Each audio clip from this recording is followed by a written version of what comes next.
it will only, and I knew only was the troublemaker. Yes. Way in back, where my troublemaker works. How are you? Good. Why are you sitting in the back, Gary? I might have to leave a little early. Well, Besides that, maybe she doesn't want to sit by you.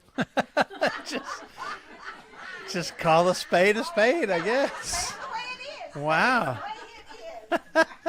That's okay. How funny. I love how Sherry. Well, but she was quoting Marilyn from Sunday. Yeah, see, I'm rubbing off on you. It's bad. Yeah. I know. That's funny. She just said it to me. Because it's got tons of seats.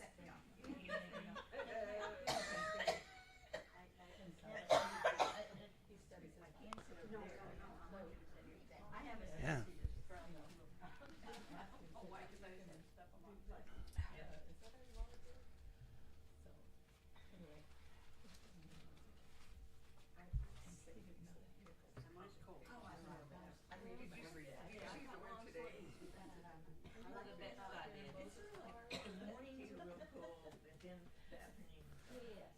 It's almost like a 40-degree swing. It's like in the 40s in the morning and then the 80s in the afternoon right now. Wear pants and a long sleeve shirt, and then in the end, as I'm playing with Remington outside, I'm dying. Mm-hmm. You need some of those what were they called? Cargo The pants that unzip the zip, yeah. I have never gotten myself a pair, but You need to get yourself a pair, and then you can take the outer sweatshirt Then you could really. can I get the buttons on each side right here? I can just like. That's like warm-up pants for basketball players. Yeah. I have 3 if you would like to. Bring him to study. We can do that next. Those shirts you want to borrow. How funny. Let's do it. I'm here for it. How funny. I feel like if you did go into it should work. I've already checked. Both of them. Uh-huh. I have mine a lot closer because yours is a liver mic than mine is. It's the only place where you go where Earl and Mom are your best friends. It is. You have So, to just touch it. Um, Touch it the whole time. yeah. So anybody who's watching online, like as we're getting ready to get started, like we've had technical issues the last couple of weeks, and it's you can have it like right up in your face. Jeez. I don't want to shout. I'm just at worried. people, I'm worried. Yeah. They're gonna look back there and go, stream is gone again. Why is Brandon shouting in Marshall whispers the whole time? That's probably true anyway, though.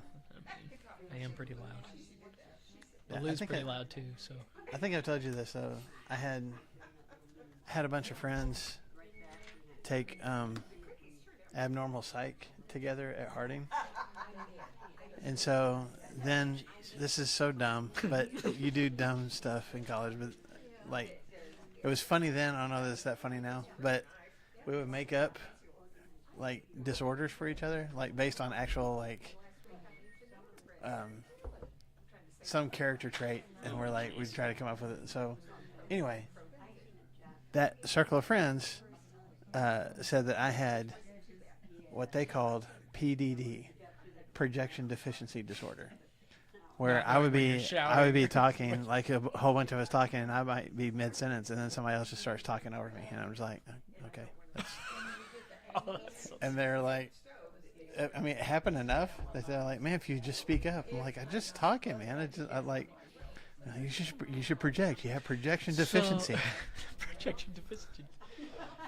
So, that is kind of dumb. Who knew? But I think it's hilarious. I know. And I know there's people that wouldn't think that about me because I about talk all the time, and but yeah. Okay. Anyway, for whatever that's worth. So, anywho, okay, we are in the book of Judges. This is the last chapter, and I think the last time that we'll talk about Judges, right? Well, no, because we said I don't talk about Judges. The last time we'll be in the book, right? In the book, not necessarily done talking about Judges. Correct. 21. Yes, ma'am. We left off. So just to catch everybody up, especially for the people who have gotten on the line. I can't believe I just said that. Who have gotten online the last couple weeks, and within 5 minutes the stream has cut out. Although we thought we had it fixed last week because we just switched it to record. so it wasn't live streaming anymore. We're like, no problem. We're just going to record it, and then we'll post it later. And then Jason Mosley sent me a text that night. I was like, hey, video looks great. There's no audio. I'm like, well, so it's just me and Brandon doing this for an hour. Hence the reason I showed up today. Exactly. He's like, I don't want to miss this. Well, last week, I mean, there was a lot of stuff. Yeah, so It was X-rated. Honestly. it's not X-rated, but it's definitely graphic. So It's worse than Just anything I've ever seen. So.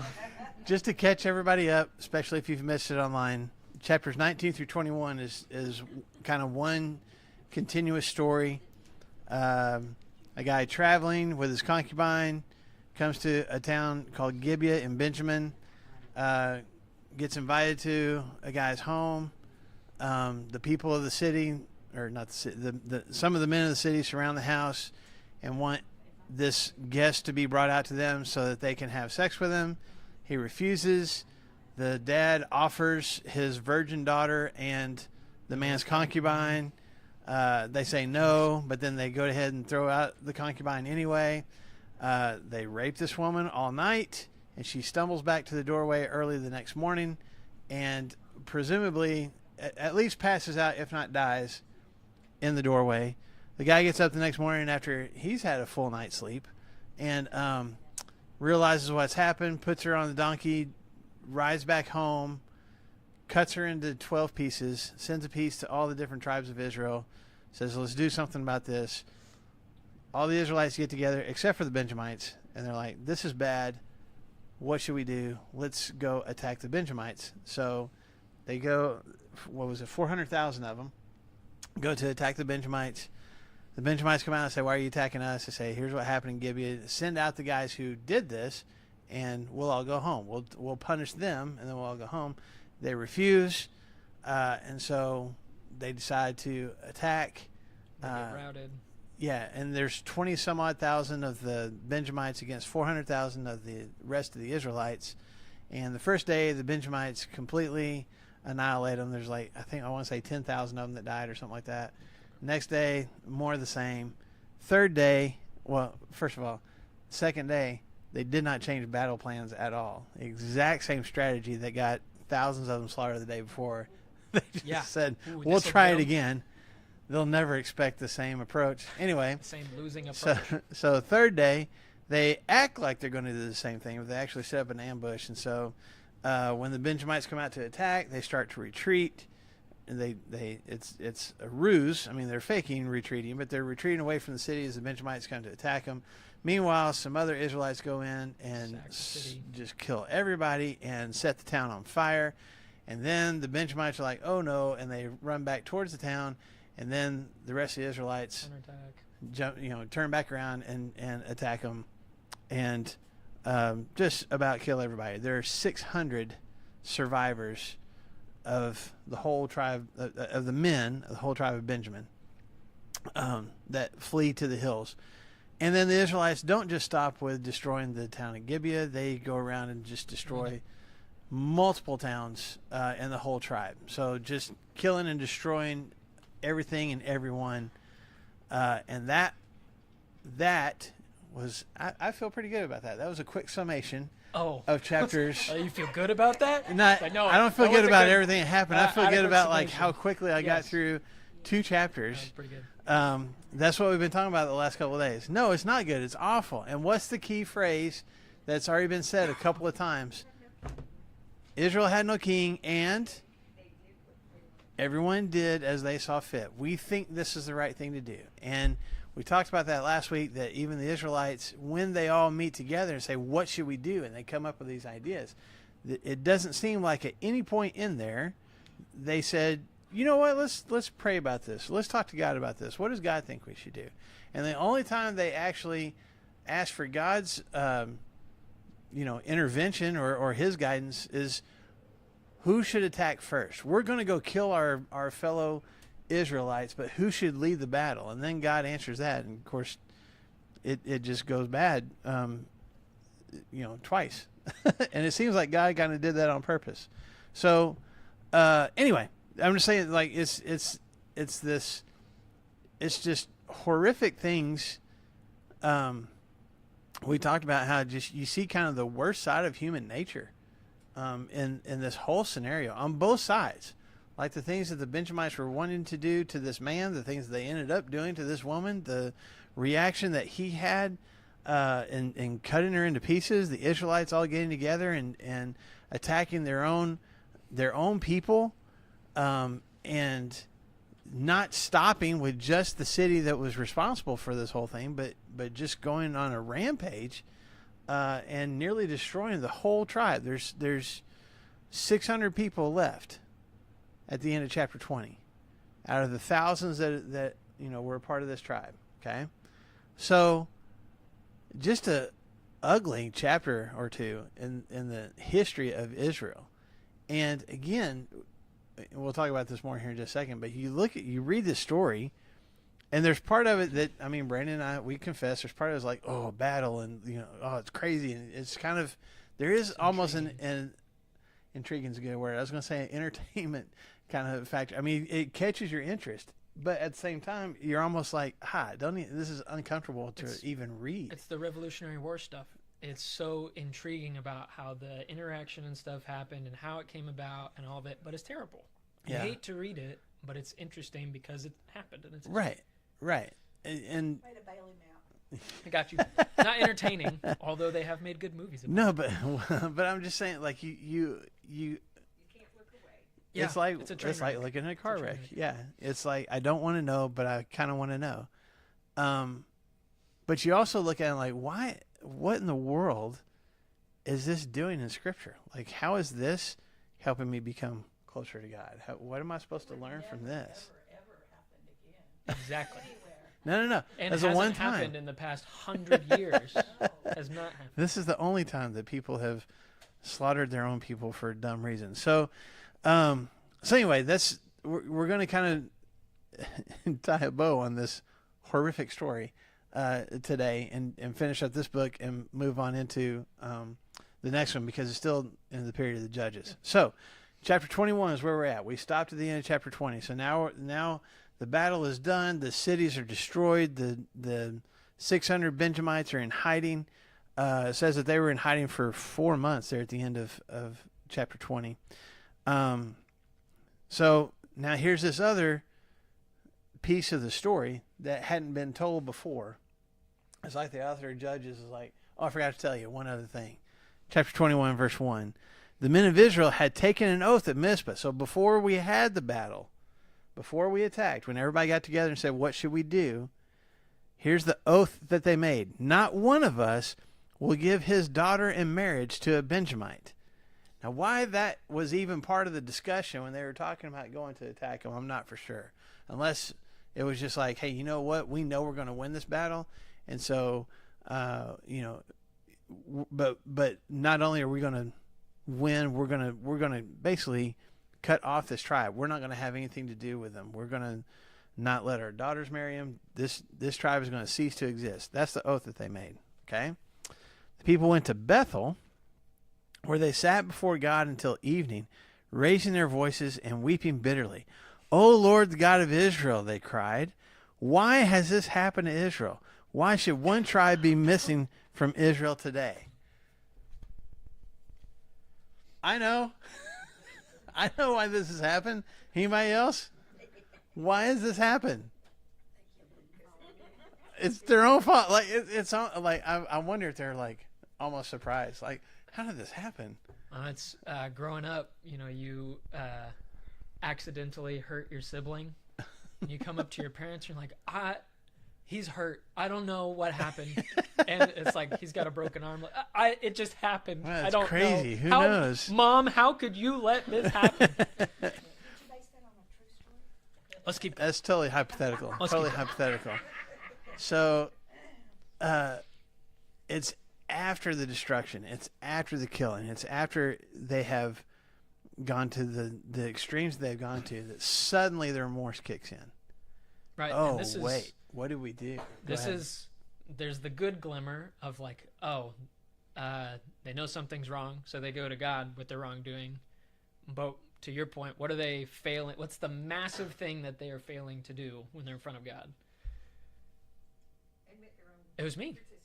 Yeah. It was us. How They this said, happened? How did this happen?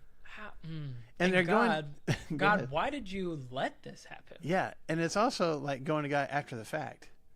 Oh, you know what? We should have talked to you in the first place. Yes, ma'am. How was the population that many people could be killed, and there's Still at more. every war there's thousands and thousands killed. So is the population, are they just living on top of one another?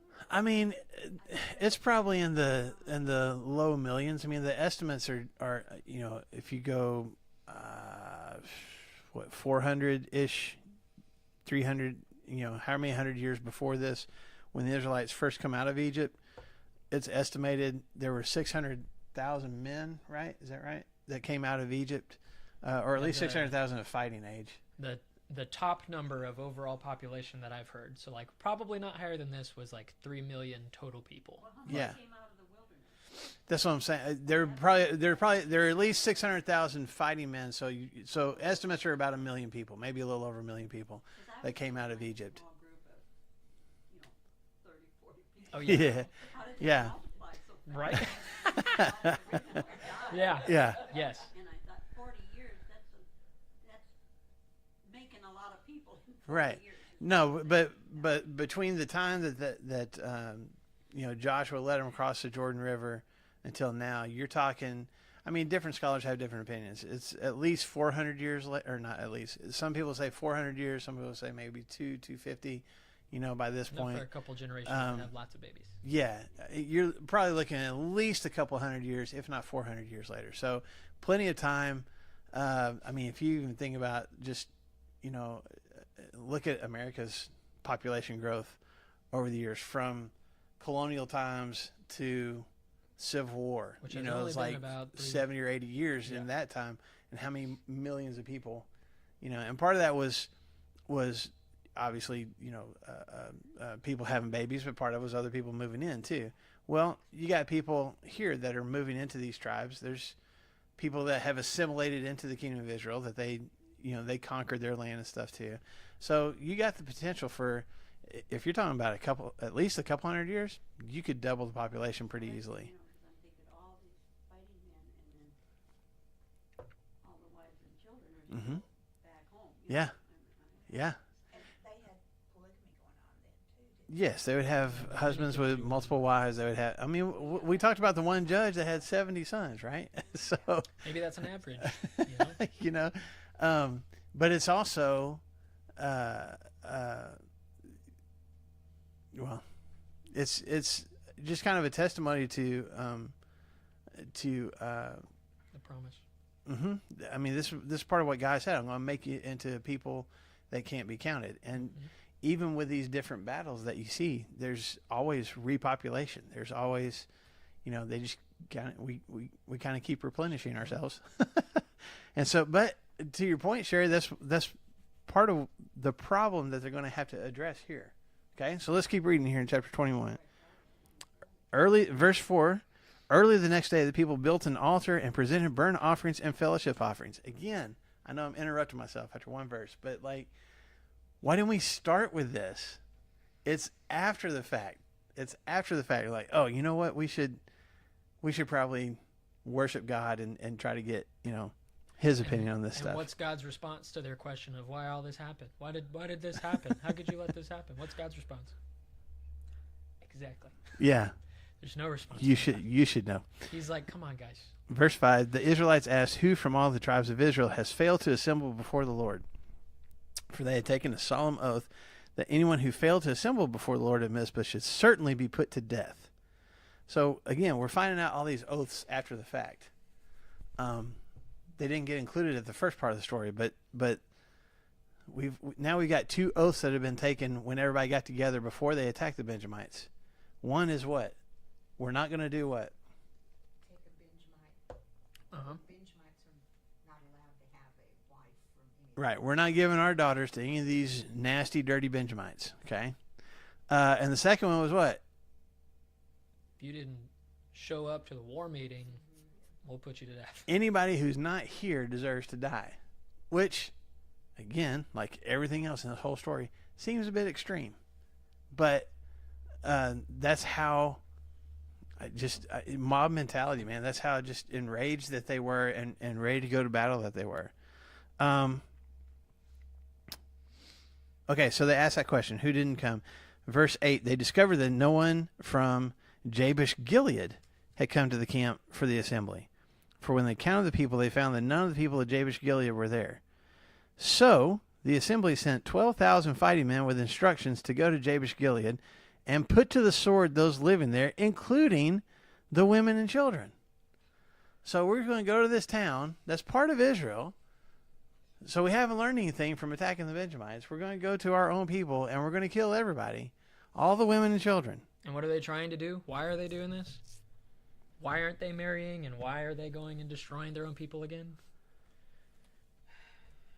They took an oath. They said, we promised God. We promised. Right? So you can't break that, right? So they're doing God's will, right? No. The women probably weren't even allowed to go to the meeting in the first place. Yeah, well, that's true. That's true. Yeah, well, okay. They just suffer the consequences. Before we are too harsh, they're not going to kill all the women. Well, good to know. They were going to save a few back. Look at verse 11. Save them back for what? Keep going. God, this is what you are to do, they said. Kill every male and every woman who is not a virgin. Okay, so we're gonna kill everybody except for the girls. Raised and say, "Are you virgin?" Okay, no, come on. Except for the girls who haven't had sex yet. We're gonna save them. Yeah. Yeah, exactly. Everybody's gonna be. Yeah, I'm a virgin. Heck yeah. You're a virgin. Sure am. Either they are asking or. Good. They're watching people get murdered. Maybe, Yeah. You see three people in front of you get slashed and you realize, well, I guess just got to say this, I guess. It seems like they don't really care. Yeah. So, or not the women, but the men here killing. Yeah. So they found among the people living in Jabesh Gilead 400 young women who had never slept with a man, and they took them to the camp at Shiloh in Canaan. Took. Yeah. They took, stole, abducted. Which also means what happened to the people of Jabesh Gilead? They all died. Okay, so we're not saying that out loud, but that was the purpose. That was the plan, right? And this is what God wants us to do. Yeah. Because I took an oath. Or at least it's what we want to do. So that's all sarcasm. So the whole assembly sent an offer of peace to the Benjamites at the rock of Rimmon. So the Benjamites returned at that time and were given the women of Jabesh Gilead who had been spared. But not enough to go around. We only had 400 virgins. We needed 600. Yeah. So there's So still 200 200 you guys. Y'all have to share. Yeah. Wouldn't that be terrible? Could. We're going to share these women? Okay. Based on the morality that's happening here, sure. It almost wouldn't surprise you. Okay. All of that Seriously. verse just points to these are objects, not people. These are things worth taking so they can provide children for these men. And Yes. we want to reiterate, we said it before, we're not saying this is the way things should have been, just recognizing this is the way things were. Not okay? prescriptive for us to, this makes sense for us to do in 2024. It's descriptive for us to say, oh yeah, okay, I see. Now. Let's not get here again, yeah. Why do you suppose that people in Jabesh Gilead did not go to that gathering? There's no telling. And the question being, why didn't the people of Jabesh Gilead show up? There's a couple of reasons that I can think of off the top of my head. One is it's been a long time since we talked about it, but when we talk about these judges and where they fought battles, or the different nations that would come in and oppress them, it probably wasn't the entire nation that was being oppressed. When the Midianites came in and Gideon had to fight against them, it's probably fairly localized. So, and we even talked about, well, I think it was with Gideon. There were some of not Gideon, Deborah and Barak. There were some of the tribes that they called to fight, and others they didn't. Well, Gideon, the Ephraimites got mad because he didn't ask them to come fight. Mm-hmm. So it was kind of a regional thing where not everybody would show up. Honestly, throughout the book of Judges, this is probably the one time that the entire nation shows up. Civil War. It wasn't the entire nation. But yes, I'm saying this is the one time that all, I guess, 11 tribes send representatives, send soldiers and stuff with all the different battles that we've gone through, with all the different nations that we've had to fight against and God has driven out, this is probably the first time in all that time that everybody shows up for the same battle. Now, Jabesh Gilead, they're on the east side of the Jordan River. They're on the west side. We've already kind of come across when we were talking about Jephthah and his relation to Gilead, and there were people in that area in Jabesh Gilead that had, if you go back into Joshua and stuff, this is one of those areas of people that had kind of been assimilated into the nation of Israel. They weren't all, they kind of become Israelites, but they weren't bloodline necessarily Israelites. Does that make sense? There's people in this area that would fall under that category too. So my guess is that's the two reasons. One is we don't want to cross a river. We don't want to get involved. We got our own stuff going on here, and they're fine. And also, if you got people who aren't multiple generations of Israelites, why are we going to go fight this battle? It has nothing to do with us. I mean, I know we're kind of part of this nation now, but we're not. Does that make sense? That would be my guess. There's nothing in Scripture that indicates for sure, so it's anybody's guess. Yes, ma'am. When they sent the 12,000 to annihilate Jabesh Gilead, Mm-hmm. nobody bothered to ask them why they didn't show up. Right. Yeah. You know, it's just, Well, right, but they're obviously, gonna kill 'em all. yeah, but there was, for whatever reason, there was an expectation for them to be there.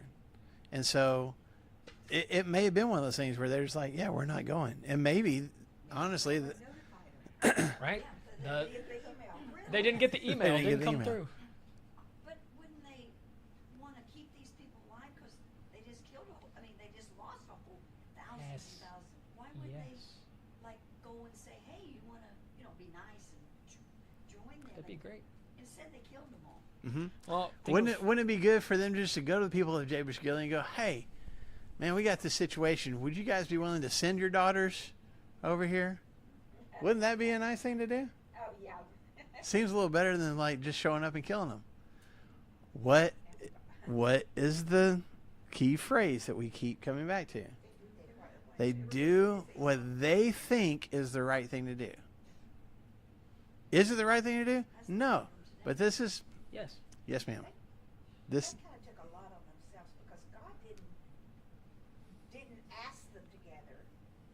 This was just them. It was like a civil. They just meeting. made a. Yeah, like and so it wasn't ordained by God that everybody be there. right. But they kind of, but they didn't even ask God for this one either. Let's just go kill them. So, okay, so even in this chapter, when they feel the remorse and they say, you know what? We need to worship. We need to talk to God. Let's offer some sacrifices Let's and make stuff. things right. Yeah. Let's make things right. Which seems great. But then after they go through the motions, whose idea is it to go kill all the people of Jabesh Gilead? Okay, but what I'm saying is sometimes, we can be guilty of, well, surely not us, but no, we can be guilty of let's go through the motions and let's look Christian and let's put on the face of Christianity. Let's say the right things, but I'm still going to go do whatever it is that I want to do. Well, that's the difference between Sunday and Monday, right? That's the way our prayers are. Oh my goodness. I've already decided this, guy. Just put your stamp of approval on it. And even if you don't put your stamp of approval on it, I'm going to do it anyway. And I might feel bad about it later, but Turn out like we want. Say the same thing. what in the world? Why, God? Why, God? Why did this happen? Why did you not do what I wanted you to do? Exactly. So we can see a lot of ourselves in this story, right? And I don't want to say this, but I don't want to go too far down this road. But you can see this in public figures nowadays. You can see this in politicians who will invoke the name of God, and when you look at their actions, not so godly. And that's on both sides of the aisle. That's not a 100%. certain party or anything. I'm just saying, like, we can be just as guilty of this nowadays, of putting on the right face, but really having our own agendas and our own intentions in mind. That's what's happening here. Okay. Okay. So we got the 400. We got 400 of the 600 taken care of. Okay. So we're 2/3 of the way there. All right. Well, we still got these 200 guys. What are we going to do? Probably The something people- rational. Probably something rational. Verse 15. Yeah, sounds great. The people grieved for Benjamin because the Lord had made a gap in the tribes of Israel. Can I pause? I'm so Yeah. sorry. We're not going to be able to make Go this. ahead. Does anybody else have a different word instead of grieved? Lou, do you have one? We're in 21 verse 15. 21 verse 15. Grieved? Anybody else? Oh, that's Yeah, what's unfortunate. yours? Okay, well, mine says grieves too. Okay. But I didn't look it up in the Hebrew, so now I'm not sure. Okay.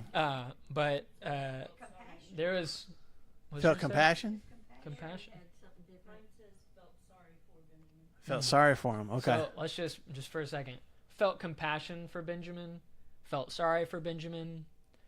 And so they're like, oh, we need to go and figure. They say the same word in verse 6. The Israelites grieved for the tribe of Benjamin. Which, okay. Man, I can't believe that we did that. That's so bad. So I'm going to have compassion, in quotations. I'm going to have compassion on them by getting a troop of 12,000 people and murdering an entire tribe, or not a tribe, an entire city of people to steal 400 virgins. And so again, I just feel so bad for them. So we're going to do this again. They feel bad for them. Finish the verse.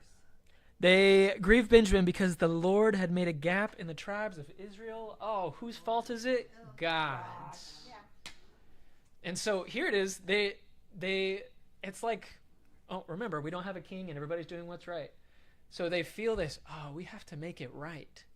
So in their minds, making it right is murdering a city and bringing 400 people to make up for their wrongs. And then right now, again, there's still a little bit of a gap. Well, I still feel compassion, in quotations, so I'm going to do something else completely rational, in quotation marks. So, sorry, just keep going. The word compassion and grieved and felt sorry for is supposed to be like, wait, what? Like, Well, it's the same kind of word like when you see somebody going through hardship and you feel sorry for them. But there's no acknowledgement like I'm the source of the sorrow I'm the source, and then I'm going to do something wrong to try to fix to it. try and fix it. Yeah. None of it makes sense. And Yeah. it's God's fault. Yeah. This whole thing. Yeah. Keep going. So, verse 16, the elders of the assembly said, with the women of Benjamin destroyed, how shall we provide wives for the men who are left? The Benjamite survivors must have heirs, they said, so that a tribe of Israel will not be wiped out. 400 guys is not Bless. enough. We got to get women for all 600. Verse 18, we can't give them our daughters as wives, since we Israelites have taken this oath. Cursed be anyone who gives a wife to a Benjamite, because we never break oaths. Not us Israelites. I am Yes, going to ma'am. keep my... So why did they say they wouldn't marry the Benjamin? Oh, there's no. Because in the moment they were so angry with the Benjamin. This is the best explanation I can think of. That they in the moment they thought we're going to destroy the Benjamites. That was the plan. She came in late. I'm sorry. Yeah, that's what we talked about. These last couple of weeks. Because of this horrific thing that they did, the whole group, this mob mentality, everybody just kind of gets worked up. And I mean, there's some similarities to, I know I'm interrupting myself, to the Nazi mentality towards Jewish people back in the 30s and 40s, to Americans' perception of Native Americans. I mean, there's the whole mentality of like, we are going to destroy this entire people. They don't deserve to live. That was their mentality. So, if we can't kill them all, if anybody does survive, we're not going to give our daughters in marriage. And it's in that moment of just a frenzy of like, we're done with this tribe. But then they turned around and provided wives. After the fact. You get clarity whenever the dust settles, right? Everybody's riled up, like they pieced up this concubine into 12 and like, and this Levite's like, this is what happened. And they're like, well, let's go attack them. And they make these vows and stuff, and it's all energized, and the dust settles, and you realize 1, 2, 3, 4, 5, 6, 7, 8, 9, 10, 11, 12. You realize that, should I use you or me? You realize that I'm about to be extinct. Like, we're about to destroy, Brennan and his family is going to cease to exist. And you're like, oh, we have made, maybe not we, mistakes were made. I feel so sorry for him. Wow, I feel so sorry. Maybe Brandon, but not his family. Exactly. We We'll still extinguish need those Brandon. Yeah, we need those babies. right. And so maybe there is at least a little bit of, they may not have the compassion that God has towards people, but a little bit of like, oh, well, we don't want to be responsible to have make the tribe of Benjamin extinct. So like we'll make this deal and like we won't officially be the 11. We'll like you can rebuild and stuff. But again, maybe part of the confusion also might be because they were talking about these oaths after the fact. So here in 21, when it's talking about these oaths that were taken, those were taken before the battle ever took place. And they murdered everyone. They're talking about them after the battle. It's kind of like, rewinding. Like, hey, here. Let's look at the minutes of the meeting. Oh, by the way, we said this and this and this. So they thought they were going to kill all the Benjamin. Mm-hmm. Yeah, the plan was to slaughter everybody. But then it's almost like, hey, just in case some of them survive, let's just make it clear right now, we're not going to give our daughters in marriage either. We are done with this tribe.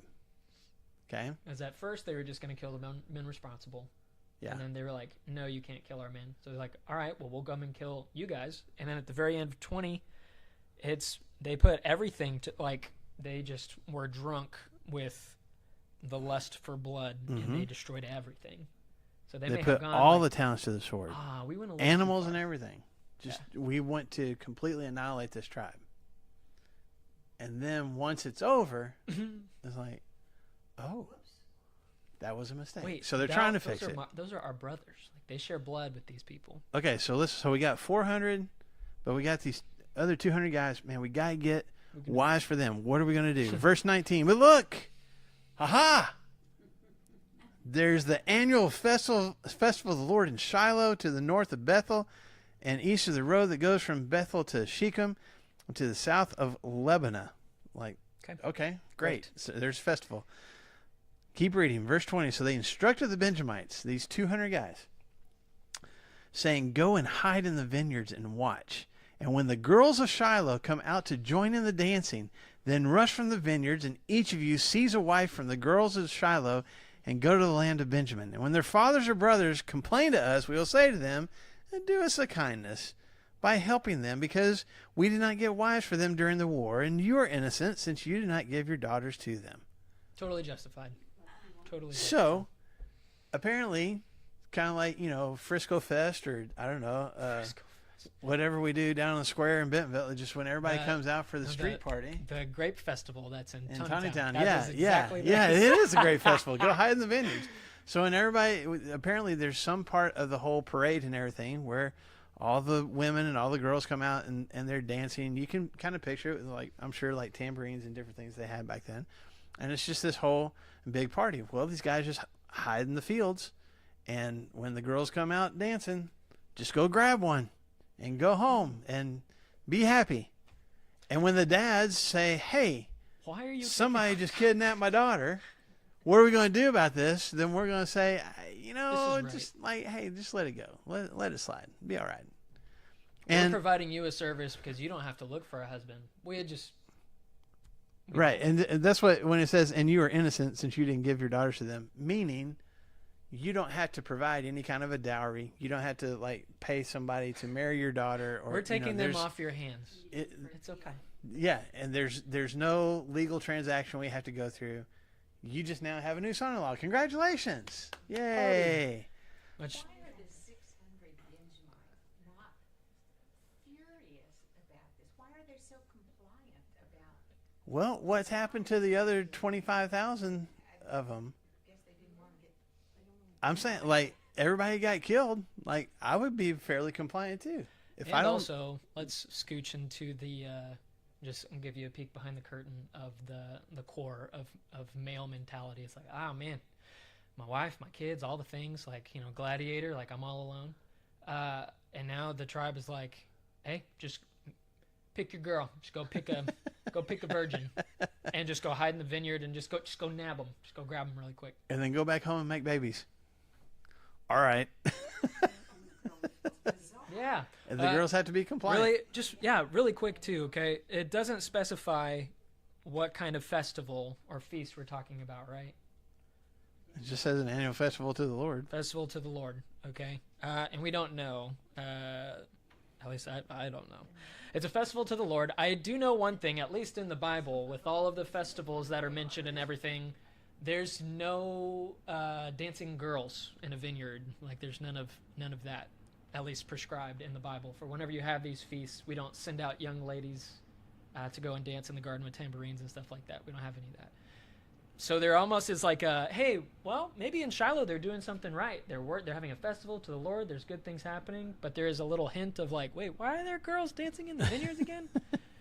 It's like, oh, maybe they're combining some of the pagan practices and stuff too. So here's just another instance of we're worshiping God, but it's all kind of lip service because we're worshiping God and doing kind of what he says with the underscore of like, what is happening?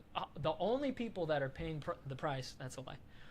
The biggest people that pay the price here are ladies. Yeah. That they don't get a say. It's like you said, they don't get a say. They just are objects to be taken. We have to meet these guys' needs, this insatiable need for them to have heirs, and so we'll just steal these ladies. It's and just the fact that like while the girls are dancing, verse 23, each man caught one. Jeez, boy, like nets and tripwires, and carried her off to be his wife. I wonder, like, did two guys go run after the same girl, and then there's some fist fights or whatever. Yeah. No, she's mine. But apparently, all 200 of them get somebody, and they returned to their inheritance and rebuilt the towns and settled in them. Okay, hold on, just hold on. What was the event that started this whole cascade of events here? Like, what was the big egregious thing that happened? Sex. It was the abuse, rape, and the objectification of the Levites' concubine.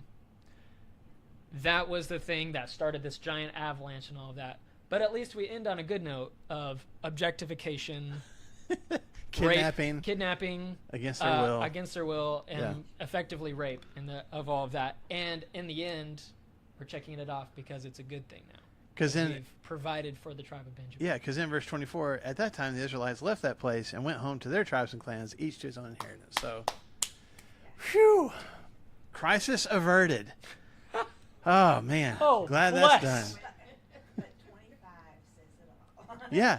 Then we got, and this is the last, again, I don't know for sure who wrote the book of Judges, but this is kind of it's been said multiple times, but it's like, it's the final sentence in this novel of this part of Israel's history is what? In those days, Israel had no king. Everyone did as they saw fit. Okay? Way back, God did not want kings. But the people, Because who was supposed to be the king? yeah, but I mean, no, yeah, he was the king, and he said no, but he went and said, okay, if you think you have to have a king, and that's where all this started. Right. Well, But it all started in the Garden of Eden. well, that's true. That's true. But that's the whole thing through the book of Judges is because the books that you read after this, we're going to get a king. We're just a generation or two removed from there being an actual physical king in Israel. Does that fix everything? No. Okay. But it's all these other nations. The Israelites were looking at them and going, well, they have a king. And because they have a king, look how somebody makes decisions and somebody decides this is what we're going to do. And it just seems to kind of fit better having a monarchy in place that can kind of guide our country. And we didn't have one of those. And so you could almost look at it as an excuse. Well, we don't have a king, so yeah, we're all just going to do what we want to do because we don't have a king. But again, and we've already looked at it once, but if you go to 1 Samuel chapter 8, when the Israelites come to Samuel, who is the last judge, and they come to him and they're like, we want a king, we want a king, we want a king. And Samuel's feelings are hurt, and God tells him, they're not rejecting you, they're rejecting me. Because, and Gideon had already said it, when the people want to make Gideon king, what did Gideon say? You got a king. You have a king. His name is God. That's who's supposed to be your king. So they should know better. They should know who their king is. They have laws in place that their king gave them. But what are they doing? Whatever they saw fit. It's not that they don't have a king. It's that they're not recognizing the king that they have. That's really what this final statement in Judges is. There's been a king the whole time. They've just been rejecting him and doing what they saw fit. And look where we are now. I mean, this really what, honestly, starting with the story of Micah in 17, but definitely chapters 19 through 21, is just kind of the snapshot of look how messy we can make our lives when we don't follow the path that God lays out for us. Is it John that says, he's given us a way to live, and his his laws, his rules are not burdensome. They're for our benefit. I'm giving you these laws to be a blessing to you. I want to make your lives better. They don't obey God's laws. Look where we're at. We're gang raping a woman, and we're slaughtering each other, and we're slaughtering innocent people, and we're destroying innocent towns, and we're grabbing people, out of a field and objectifying women. And because why? Because we're not following the laws that the king laid out for us.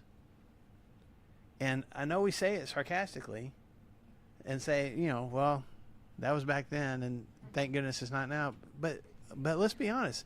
This is, when do we find ourselves in our own lives getting into the most trouble? When we do what we see fit. When we don't follow our king. So when we have a king, but we act like we don't. So this sentence, in those days, Israel had no king. Everyone did as they saw fit. Man, I could put my name in there. There's days where I don't have a king. Not because there's not one, because I'm rejecting it. Does that make sense? It's a warning story. Pay attention. Follow your king. Good things happen when you do what your king asks you to do. I need to stop preaching. Good. We're going to move into the hope that's there too. I want to point out this last little bit. It's kind of weird, but at the end of verse 23, that's what the Benjamites did. The young women dancing, and each one caught in a trap or whatever. One carried him off. There's just, if the whole story is just black and dark and stuff, there's like a tiny, tiny, tiny little bit of light that you can hold on to. It says that they returned to what? At the end of 23, they returned to their inheritance and rebuilt the towns, and they settled in them. And at the time, Israel left that place. The Israelites left that place and went each to their tribes and clans, and each to their own what? Inheritance. They didn't. I mean, I would think that God would be like, "This is great." Just absolutely, push them into a dark oblivion hole, and that's when he's done. He's like, "Oh, you got no king? Well, guess what? Now you got no lives. You're done." You got no king? I have no people. Yeah, that's too bad. I mean, he could. Yeah. But instead, the word inheritance is like the what? He kept his promise. Because the promise of what has happened in the past and the potential for what could still happen in the future is still there. And I don't know, it's because of God's love. That I love, that I feel like I can't comprehend. God says, you're still my people. Even if I am not your God, you are still my people. And that's, I guess there's a big exclamation mark on the book of Ruth, which is basically. So that's what we're going to go into next. And we don't have a whole lot of time. I want to jump into the next. So flip a page or click on the next thing in your Bible app, because the next story is the story of Ruth. And if you are tired of battles and people being killed and slaughtered and all the awful things that we've been reading, breathe a sigh of relief, because none of that is in the book of Ruth. And Well, yeah. Well, that's yeah, not- but it's still like it's almost after what we just got done reading. It's like a famine. I can handle a yeah, famine. that is okay compared to. It's like Saving Private Ryan to what was the Steel Magnolias? That's what we're moving to. Saving Private Ryan, Steel Yeah. Magnolias. Okay. Yeah. Kind of. So probably you've heard the story of Ruth before. We're going to spend at least next Tuesday on it, and maybe the Tuesday after that. But look at one of the reasons that we're going to go ahead and talk about this story, not just because it's the next book in the Bible, but what's the first line of verse 1? In the days when the judges ruled. Okay, so Same time. so we don't know exactly where in the timeline of the judges this fits. More towards the end, obviously, because of what we'll find out later as far as just genealogy and stuff like that. This is probably at or right after this whole mess that we have with the Benjamites. Okay, still got judges ruling, still got judges in charge. The next two are Eli and Samuel. So somewhere during that time frame. So we're done with fighting each other, and Benjamin is on its way, trying to be rebuilt back again. We had this family. There was a famine in the land, and a man from Bethlehem in Judah, together with his wife and 2 sons, went to live for a while in the country of Moab. Now, I know we don't have our map up here, but Judah is basically on the west side of the Dead Sea. Moab is on the east side of the Dead Sea. So they basically go kind of up and around the Dead Sea, across the Jordan River, over to the other side of it, and apparently there's food and stuff over there. Hadn't God specifically told them, though, not to have anything to do with the Moabites in earlier? Because he had said he didn't want them intermarrying and stuff. Right. That was a problem with the Moabites when the Israelites were coming out of Egypt. Honestly, do y'all remember the story of Balaam with his donkey, the talking donkey? Okay, and he ended up blessing the people instead of cursing them. So it was the king of the Moabites that had paid him money to curse the Israelites. Well, if you read through Deuteronomy and Joshua, you find out that Balaam still wanted to make good on his contract with this king, and so he blessed the people like God told him to 7 different times, which really made the king mad. But what you find out is that Balaam hatched a plan for the Israelites to intermarry with the Moabites. And it was Balaam's idea. He's like, you know what? Get your daughters to marry them. And then either they'll be assimilated into your culture, or God will be mad, and which he was. And there was, awful consequences that happened because of that. But that was all Balaam's idea. So coming back to your question, they definitely weren't supposed to intermarry with them.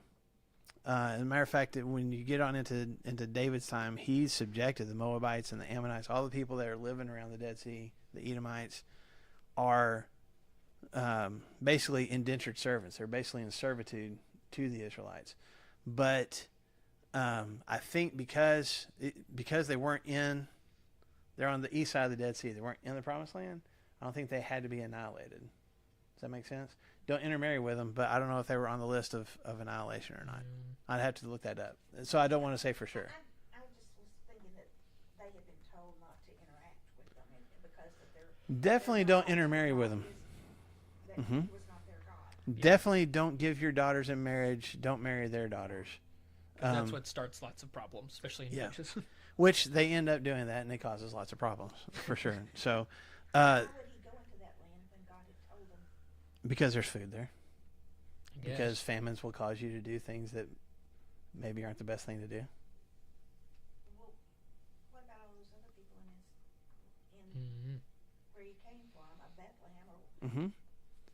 they didn't all go into Moab and say, "Hey, you've got food, we don't." I mean, maybe some of them did. He doesn't seem to me like he was. I don't know. He wasn't perfect like I am. No, but who can be, Lou? He certainly fits the MO of the way that Israel's working right now. Of like, well, if there's food over here, it doesn't really matter what God says. I'm gonna go over here. Who But knows? to your point, we don't know how many people from Judah went over to Moab to find food. We know this family did for sure. That's not to say that they were the only family that did. It's like we have a spotlight on this family, so we're following them.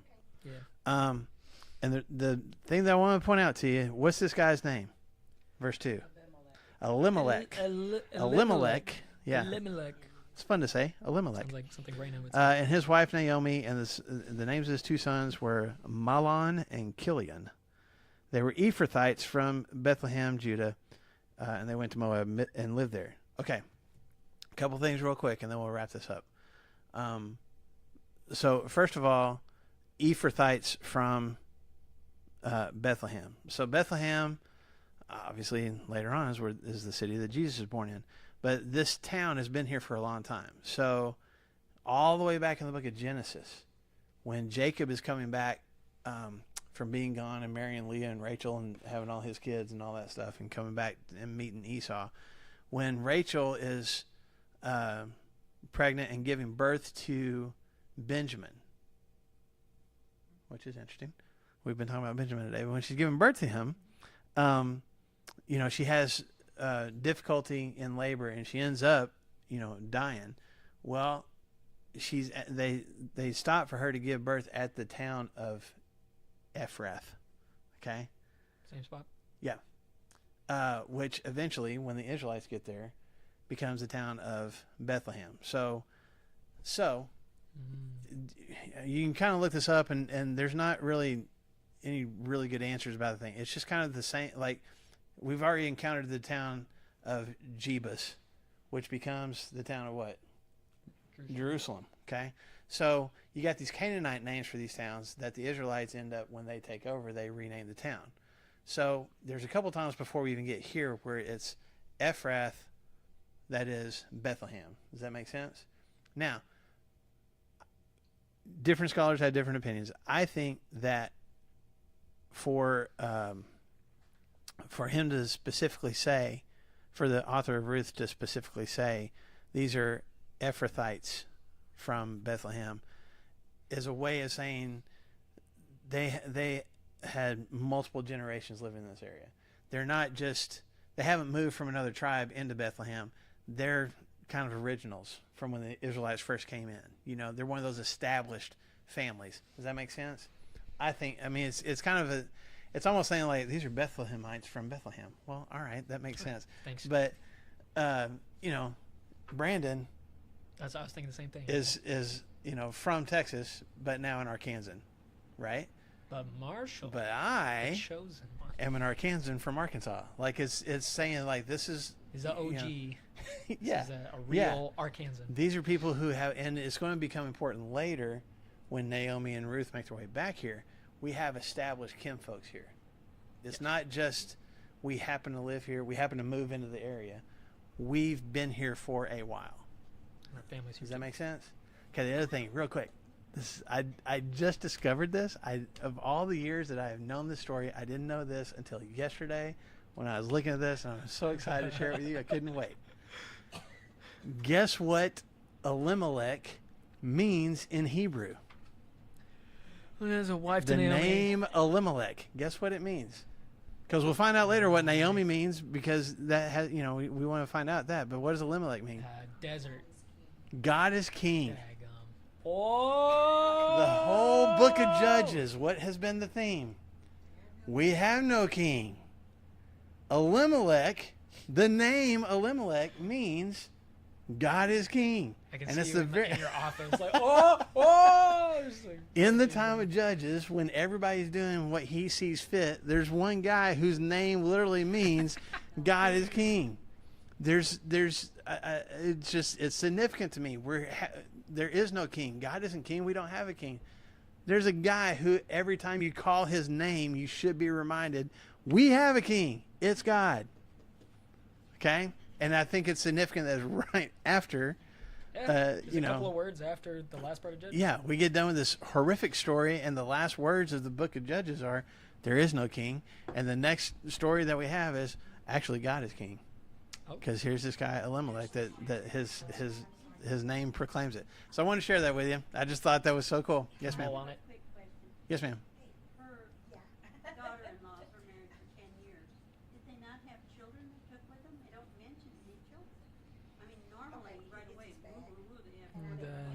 Oh, with Ruth and I know, something mhm. like that. It seems like they didn't, but it's also not uncommon. I mean, for women to be barren in our different Bible stories. So you'd think there'd be a kid. Hmm. Yeah, I mean, well, just different people, and honestly, it may not have been. It may not have been Ruth and her sister's fault either. It may have been the boys. That may have been a genetic thing on their part. Yeah, I don't think they had kids. And maybe it's a part of I the don't think story so. too. Of like, wait, there's some barrenness, like, and they didn't have kids, and you're like, what's gonna happen? Well, and every time I read a book, I always got to add on to it. After I've read the book and go to bed, I write 2-3 more chapters. How I There you go. Here's how I the wanna- story should have I want to gone. hear your commentary on the last bits of Judges. Then I want to see. Yeah, Like, yeah. And everything was okay. Period. Before we end, Yes, ma'am. Mariette is doing really well, Uh huh. Let me go turn it off considering real quick. what all she's been through. Yep. She